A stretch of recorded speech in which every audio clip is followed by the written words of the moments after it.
And then the question that I want to ask is, how do Jack or in Twitter or Square they see Japanese market? So a lot of American companies they want to get a piece of Japanese market before they go public, because Japan is like the third biggest market, right? Is Japan just like the third biggest market to make revenue for them, or is this something special for Twitter or Square in regard to their expansion to Japan? No, I think it's a great question. I think if you start, so the first thing I would say is Japan's not the third biggest market. It's the second biggest market because China is not available to any of the companies we back. And no venture capitalist worth their salt would encourage their companies to go to China. If you get a very high quality group like Sequoia or GGV come in and they want to guide them into China, right, you would take it more seriously. But my gosh, that's still a wasteland. That's the view. And it's changing in a good way, but still tough. So realistically, Japan's the second largest market. I think that at the first level, everybody would say, gosh, we'd love to have Japan. And then you get into it and you basically 95 to 98% of the experience around the table, whether it's board or executive, have had horrible experiences trying to crack the Japanese market. And that's just because they've gone about it all wrong. And then you get the few that have had great experiences in Japan, like, oh my gosh, does this juice our revenue? If you can get in Japan and build trust and get to the level of performance you need to keep those players, it's very high margin.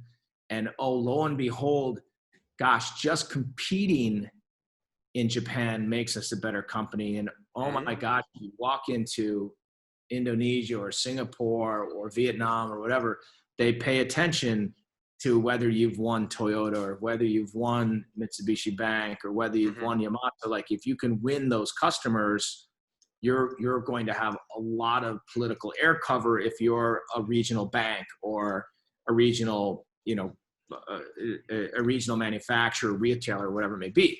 So I think that's where it sort of splits off, is that you get these people that either have had good or bad experiences. The classic bad experience in Japan falls into at least two really common categories. One is they hire a consultant who's had one, maybe successful experience in Japan or one or two successful experiences in Japan.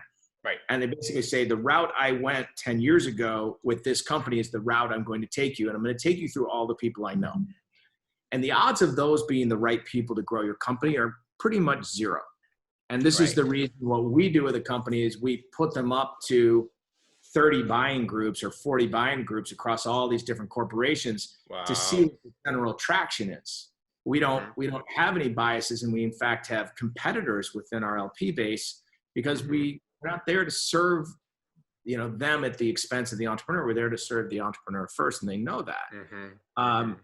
And the other one is you just see people say, we're going to go get Japan. Let's go hire people and put them on the street. And the difference in the people you can attract. So when you hire somebody in Japan as a head of Japan, you want somebody super experienced, Japanese, they've had success in the past, they've done multiple things. Well, the person you can hire, if you go in as XYZ startup from Benchmark or Sequoia, like get people's attention. But if you go in and you have that same syndicate, and before you even put people on the ground, you found a way to sell into Mitsubishi Bank and a Yamato and and a Suntory. Well, then you land and you've got these 3 tier 1 world-class customers. The caliber of person you can hire as a head of Japan, very the root. interesting. And then you as you expand, and this is fundamental rule of global expansion, is when you go into a country, your first hire is 95% of your success. And if you get an okay person or a mediocre person, you're probably going to have okay or mediocre performance, which is not what you want in Japan.